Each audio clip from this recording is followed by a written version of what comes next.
ಸಿದ್ದರಾಮಯ್ಯನವ್ರ ಸರ್ಕಾರ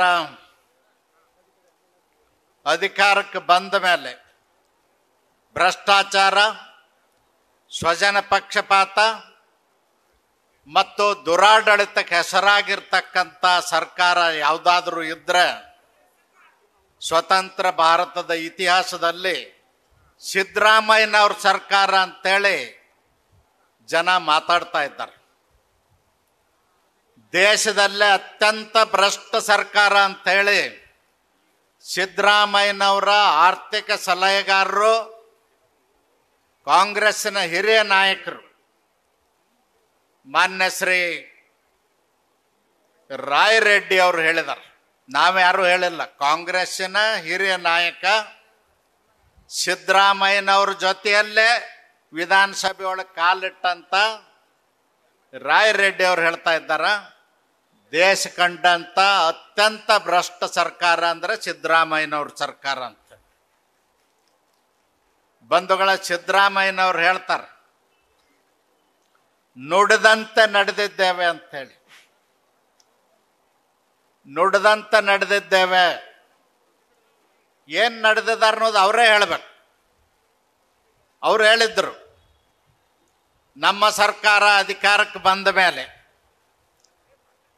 ಗೃಹಲಕ್ಷ್ಮಿ ಯೋಜನೆ ಒಳಗೆ ಪ್ರತಿಯೊಬ್ಬ ಮಹಿಳೆಯರಿಗೂ 2,000 ರೂಪಾಯಿ ಅಕೌಂಟಿಗೆ ಹಾಕ್ತೀವಿ ಅಂತೇಳಿ. ಅವ್ರ ಮಕ್ಕಳು ಯಾರ್ಯಾರು ಗ್ರ್ಯಾಜುಯೇಟ್ ಆಗಿದಾರ ಅವ್ರಿಗೆ 3,000 ರೂಪಾಯಿ ಕೊಡ್ತೀವಿ ಅಂತ ಹೇಳಿದ್ರು. ಮತ್ತು ನಿಮ್ಮ ಮುಂದಿದ್ದವ್ರಿಗೆ ಯಾರ 3,000 ಬರ್ತಾವೇನು? ಅಲ್ಲ, ಗ್ರ್ಯಾಜುಯೇಟ್ಸ್ ಕೂತಿದ್ರಿ, ಅದಕ್ಕೆ ಕೇಳ್ತೀನಿ. ಬಂದಿಲ್ಲ. ಡಿಪ್ಲೊಮಾ ಹೋಲ್ಡರ್ಗೆ 1,500 ಬಂದಿಲ್ಲ. ಹಾಗಾದ್ರೆ ಏನು ಮಾಡ್ದಂಗೆ ಆಯ್ತು? ಅವರು ನುಡಿದಂತ ನಡೀಲಿಲ್ಲ, ಜನರಿಗೆ ಮೋಸ ಮಾಡಿ ಅಧಿಕಾರಕ್ಕೆ ಬಂದಿರತಕ್ಕಂಥದ್ದು ಸಿದ್ದರಾಮಯ್ಯನವ್ರ ಸರ್ಕಾರ. ಅಷ್ಟೇ ಅಲ್ಲ, ಯಾರು ಸಮಾಜದಲ್ಲಿ ಅವಕಾಶ ವಂಚಿತರಿದ್ದಾರ, ಶೋಷಿತರಿದ್ದಾರ, ಅವರಿಗೆ ಒಳ ಮೀಸಲಾತಿ ಮೊಟ್ಟ ಮೊದಲನೇ ಕ್ಯಾಬಿನೆಟ್ನಲ್ಲಿ ಕೊಡ್ತೀವಿ ಅಂತ ಹೇಳಿದ್ರು. ಕೊಟ್ಟಿಲ್ಲ. ಅಷ್ಟೇ ಅಲ್ಲ, ಅವರು ಮೋಸದಾಟ ಏನಂದ್ರೆ ಒಳ ಮೀಸಲಾತಿ ಕೊಡುವುದು ಬರ್ತದಂತೇಳಿ ಇವತ್ತು ಜಾತಿ ಗಣತಿಯನ್ನು ಮುಂದೆ ತಂದು ಗೊಂದಲ ಸೃಷ್ಟಿ ಮಾಡಿ ಅದಕ್ಕೆ ತಡೆ ಒಡ್ಡತಕ್ಕಂಥ ಮಹಾ ಮೋಸಗಾರ ಅಂದರೆ ಸಿದ್ದರಾಮಯ್ಯನವರು. ಇದು ನಿಮಗೆ ಗೊತ್ತಿರಲಿ. ಬಂಧುಗಳ, ಸಿದ್ದರಾಮಯ್ಯನವ್ರ ಸರ್ಕಾರ ಅಧಿಕಾರಕ್ಕೆ ಬಂದ ಮೇಲೆ 60% ಭ್ರಷ್ಟಾಚಾರ ಆಗಿದೆ ಅಂತ ಹೇಳಿ ಅವ್ರ ಶಾಸಕರ 40 ಜನ ಶಾಸಕರು ಸಿದ್ದರಾಮಯ್ಯನವ್ರಿಗೆ ಪತ್ರ ಕೊಟ್ಟಿದ್ದಾರೆ.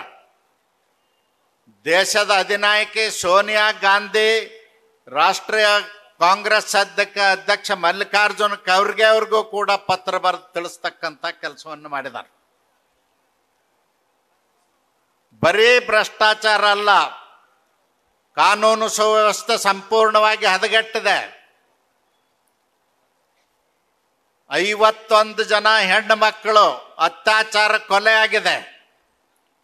3,500 ರೈತರು ಆತ್ಮಹತ್ಯೆ ಮಾಡಿಕೊಂಡಿದ್ದಾರೆ. ಬಾಣಂತಿಯರು ಸಾವಿರಾರು ಸಂಖ್ಯೆಯಲ್ಲಿ ಸರ್ಕಾರಿ ಆಸ್ಪತ್ರೆಗಳಲ್ಲಿ ನಿಧನರಾಗಿದ್ದಾರೆ. ಇದು ಸಿದ್ದರಾಮಯ್ಯನವ್ರ ಸರ್ಕಾರಕ್ಕೆ ಶೋಭೆ ತರ್ತಕ್ಕಂಥದ್ದಲ್ಲ, ಮತ್ತು ಅವರು ಆಡಳಿತ ನಡೆಸ್ತಕ್ಕಂಥ ನೈತಿಕತೆಯನ್ನು ಕಳ್ಕೊಂಡಿದ್ದಾರೆ. ಸಿದ್ದರಾಮಯ್ಯನವರು ರಾಜ್ಯದ ಜನರ ಕ್ಷಮೆ ಕೇಳಿ ರಾಜೀನಾಮೆ ಕೊಟ್ಟು ಗೌರವದಿಂದ ನಿರ್ಗಮಿಸ್ಬೇಕು. ಒಂದು ಕಡೆ ಮೂಢ ಹಗರಣ ಸ್ವತಃ ಮುಖ್ಯಮಂತ್ರಿಗಳ ಕುಟುಂಬನೇ ಸಿಗಾಕೊಂಡಿದೆ. ಇನ್ನೊಂದು ಕಡೆ ವಾಲ್ಮೀಕಿ ನಿಗಮದ ಹಗರಣ, ಹಗಲ ದರೋಡೆ 187 ಕೋಟಿ ರೂಪಾಯಿ ತೆಗೆದು ಲೋಕಸಭಾ ಚುನಾವಣೆ ಖರ್ಚು ಮಾಡಿರ್ತಕ್ಕಂಥದ್ದು ರೆಕಾರ್ಡ್ ಇದೆ. ಇದು ಸಿದ್ದರಾಮಯ್ಯನವ್ರು ಮಾಡಿರ್ತಕ್ಕಂಥ ದ್ರೋಹ. ಅದಕ್ಕೆ ಬಂಧುಗಳ, ಇವತ್ತು ಇಡೀ ರಾಜ್ಯದಲ್ಲಿ ನಮ್ಮ ಯುವ ನಾಯಕರು, ರಾಜ್ಯದ ಅಧ್ಯಕ್ಷರಾದ ವಿಜೇಂದ್ರ ಅವ್ರ ನಾಯಕತ್ವದಲ್ಲಿ ಪ್ರತಿ ಜಿಲ್ಲೆಗೂ ಹೋಗ್ತಾ ಇದ್ವಿ. ಇಂಥ ಉರಿ ಬಿಸಿಲಿನಲ್ಲಿ ಜನ ಸಾವಿರ ಸಂಖ್ಯೆಯಲ್ಲಿ ಸಾಲುಗಟ್ಟಿ ಬರ್ತಾ ಇದ್ದಾರೆ. ಈ ಸರ್ಕಾರದ ವಿರುದ್ಧ ಆಕ್ರೋಶ ವ್ಯಕ್ತ ಮಾಡ್ತಾ ಇದ್ದಾರೆ. ಸಿದ್ದರಾಮಯ್ಯನವರು ಜನರ ಗಮನವನ್ನು ಬೇರೆ ಕಡೆ ಸೆಳೆಯುವುದಕ್ಕಾಗಿ ಜಾತಿ ಗಣತಿ ಹೆಸರಿನಲ್ಲಿ ಸಮಾಜದ ನಡುವೆ ಧರ್ಮಗಳ ನಡುವೆ ಕಂದಕ ಸೃಷ್ಟಿ ಮಾಡ್ತಕ್ಕಂಥ ಕೆಲಸವನ್ನು ಸಿದ್ದರಾಮಯ್ಯನವರು ಮಾಡ್ತಾ ಇದ್ದಾರೆ. ಮಾತೆತ್ತಿದರೆ ಕಾಂಗ್ರೆಸ್ನವರು ವಕ್ಫ್ ಕಾಯ್ದೆಯ ಬಗ್ಗೆ ಟೀಕೆ ಟಿಪ್ಪಣಿಗಳನ್ನು ಮಾಡ್ತಾ ಇದ್ದಾರೆ, ದೊಂಬಿ ಎಬ್ಬಿಸ್ತಾ ಇದ್ದಾರೆ. ನಾನು ಹೇಳ್ತೇನೆ, ಸಿದ್ದರಾಮಯ್ಯನವ್ರೆ, ನಿಮಗೆ ಸಾಮಾಜಿಕ ಕಳಕಳಿ ಕಾಳಜಿ ಇದ್ದರೆ ಮುಸಲ್ಮಾನರನ್ನೂ ಕೂಡ ವಿಂಗಡಣೆ ಮಾಡಬೇಕಾಗಿತ್ತು. ಮುಂದುವರೆದ ಜನಾಂಗ, ದಲಿತ ಜನಾಂಗ, ಅದರಲ್ಲೂ ಕೂಡ ಬಡವರು 3 ಭಾಗಗಳನ್ನಾಗಿ ಮಾಡಬೇಕಾಗಿತ್ತು. ದಲಿತ ಮುಸಲ್ಮಾನರಿದ್ದಾರೆ, ಭಾಳ ಜನರಿಗೆ ಗೊತ್ತಿರ್ಲಿಕ್ಕಿಲ್ಲ. ದಲಿತ ಮುಸಲ್ಮಾನರು ಅಂದ್ರೆ ಮೋಚಿ ಅಂತಿದ್ದಾರೆ. ಮೋಚಿ ಅಂದ್ರೆ ಚಪ್ಪಲಿ ಹೊಲಿತಾರ ಅವ್ರು ಮುಸಲ್ಮಾನರು. ನಾಯಿ ಅಂತಿದ್ದಾರ, ನಾಯಿ ಅಂದ್ರೆ ಕ್ಷೌರಿಕರು, ಬಾರ್ಬರ್ಸ್ ಕೆಲಸ ಮಾಡ್ತಾ ಇದ್ದಾರ. ಬಂಗಿ ಅಂತಿದ್ದಾರ, ಅವರು ಶೌಚಾಲಯಗಳನ್ನು ಸ್ವಚ್ಛ ಮಾಡ್ತಕ್ಕಂಥ ಕೆಲಸ ಮಾಡ್ತಾರ, ಕಸ ಗುಡಿಸ್ತಕ್ಕಂಥ ಕೆಲಸ ಮಾಡ್ತಾರ. ನಾಲ್ಬಂದ್ ಅಂತಿದ್ದಾರ, ಕುದುರೆಗೆ 4 ಕಟ್ಟತಕ್ಕಂಥದ್ದು ಮಾಡ್ತಾರ. ಎತ್ತುಗಳಿಗೆ 4 ಕಟ್ಟು ಕೆಲಸ ಮಾಡ್ತಾರ. ಎತ್ತುಗಳ ಕೊಳಗ ಸಾವ್ರ್ತಾರ. ಕೊಳಗಂದ್ರೆ ಉಗುರು ಟ್ರಿಮ್ ಮಾಡೋದು. ಆ ಕೆಲಸವನ್ನು ಮಾಡಿ ಜೀವನ ಮಾಡ್ತಾರೆ. ಅವ್ರ ಬಗ್ಗೆ ಗೊತ್ತಾ ಸಿದ್ದರಾಮಯ್ಯನವ್ರೆ? ಗೊತ್ತಿದ್ರೆ ಮುಸಲ್ಮಾನರಲ್ಲಿ ಭಾಗ ಮಾಡಿ ದಲಿತ ಮುಸಲ್ಮಾನರಿಗೆ ಮೀಸಲಾತಿ ಸೌಲಭ್ಯ ಕೊಟ್ಟಾಗ ಅವ್ರ ಮಕ್ಕಳಿಗೂ ಶಿಕ್ಷಣಕ್ಕೆ, ಉದ್ಯೋಗಕ್ಕೆ ಹಣ ಮೀಸಲಿಡಬೇಕಾಗಿತ್ತು. ಅದಕ್ಕೆ ಮಾಡಲಿಲ್ಲ. ಧರ್ಮಗಳ ಬಗ್ಗೆ ಬೆಂಕಿ ಹಚ್ಚತಕ್ಕಂಥ ಕೆಲಸಕ್ಕೆ ಕೈ ಹಾಕಿದರೆ ಅವ್ರ ಉದ್ಧಾರಕ್ಕೆ ಅಲ್ಲ.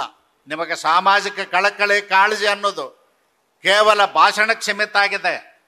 ಸಿದ್ದರಾಮಯ್ಯನವ್ರು ಹೇಳ್ತಾರೆ, ಸರ್ವರಿಗೂ ಸಮಪಾಲು, ಸರ್ವರಿಗೂ ಸಮಬಾಳು, ಸಾಮಾಜಿಕ ನ್ಯಾಯ. ಇದರ ಗಂಧ ಗೊತ್ತಿಲ್ಲದವ್ರು ಅಂದರೆ ಈ ದೇಶದಲ್ಲಿ ಸಿದ್ದರಾಮಯ್ಯನವ್ರು. ಗಂಧ ಗೊತ್ತಿಲ್ಲದೆ ಭಾಷಣ ಮಾಡ್ತಕ್ಕಂಥವ್ರು. ಅದಕ್ಕಾಗಿ ಬಂಧುಗಳೇ, ನಾನು ಈ ಸಂದರ್ಭದಲ್ಲಿ ಹೆಚ್ಚು ಸಮಯ ತಗೊಳ್ಳೋದಿಲ್ಲ. ಇನ್ನೂ ಬಹಳಷ್ಟು ಜನ ಮಾತನಾಡೋರಿದ್ದಾರೆ. ನಿಮಗೆ ಕೈ ಮುಗಿದು ಪ್ರಾರ್ಥನೆ ಮಾಡ್ತೇನೆ, ಈ ಸರ್ಕಾರದ ವಿರುದ್ಧ ಬಂಡ ಹೇಳ್ಬೇಕು. ಬೆಲೆ ಏರಿಕೆ ಅವ್ರಿಗೆ ಬಂದು ಹೇಳ್ಬೇಕು. ಬೆಲೆ ಏರಿಕೆ ಎಷ್ಟಾಗಿದೆ ಅಂದರೆ 2 ತಿಂಗಳಿಗೋ 3 ತಿಂಗಳಿಗೊಮ್ಮೆ ಅವ್ರ ಅಕೌಂಟಿಗೆ ಹಾಕ್ತಾರೆ. 2 ಮಕ್ಕಳಿಗೆ ಪ್ರತಿ ತಿಂಗಳು 10,000 ರೂಪಾಯಿ ಅವ್ರಿಗೆ ಸಂಸಾರಕ್ಕೆ ಹೊರೆಯಾಗಿದೆ. ಅಂಥ ಕೆಟ್ಟ ಕೆಲಸವನ್ನು ಸಿದ್ದರಾಮಯ್ಯನವರು ಮಾಡಿದ್ದಾರೆ. ನಾನು ಕೇಳ್ತೀನಿ, ಸಿದ್ದರಾಮಯ್ಯನವ್ರ 2,000 ಕೊಡೋದ್ರಿಂದ 10,000 ಕಿತ್ಕೊಳ್ತಾ ಇದ್ದೀರಿ. 2,000ನ 5,000ಗೆ ಹೆಚ್ಚಿಸಬೇಕಾಗಿತ್ತು ಗೃಹಲಕ್ಷ್ಮಿ ಯೋಜನೆ. ಅಂದ್ರೆ ನಿಮ್ಮ ಸಾಮಾಜಿಕ ಕಳಕಳಿ ಕಾಳಜಿ ಗೊತ್ತಾಗ್ತಿತ್ತು. ಆ ಕೆಲಸ ಸಿದ್ದರಾಮಯ್ಯನವ್ರು ಎಂದೂ ಮಾಡೋದಿಲ್ಲ. ಕೇವಲ ಭಾಷಣಕ್ಕೆ ಸೀಮಿತ ಅದಾರ. ದಯವಿಟ್ಟು ಅರ್ಥ ಮಾಡ್ಕೊಳ್ಳಿ. ಈ ಸರ್ಕಾರ ಬಂದ ಮೇಲೆ ಯಾವುದೇ ಅಭಿವೃದ್ಧಿ ಕಾರ್ಯಗಳಾಗಿಲ್ಲ. ಸಮಾಜ ಒಡೆಯುವಂಥ ಕೆಲಸ ಮಾಡಿದಾರ. ಸಾಮಾಜಿಕ ನ್ಯಾಯಕ್ಕೆ ಬೆಲೆ ಕೊಡ್ತಾ ಇಲ್ಲ. ಇಂಥ ಸರ್ಕಾರವನ್ನು ಕಿತ್ತೊಗಿಲಿಕ್ಕೆ ಇಡೀ ರಾಜ್ಯದಲ್ಲಿ ಆಂದೋಲನ ನಡಿಬೇಕು ಅಂತ ಹೇಳಿ ಕೈ ಮುಗಿದು ಪ್ರಾರ್ಥನೆ ಮಾಡಿ ನನ್ನ ಮಾತು ಮುಗಿಸ್ತೇನೆ. ನಮಸ್ಕಾರ. ನ್ಯೂಸ್ ಫಸ್ಟ್, ನಿರ್ಭೀತಿಯಿಂದ ನಿಮ್ಮ ಪರವಾಗಿ.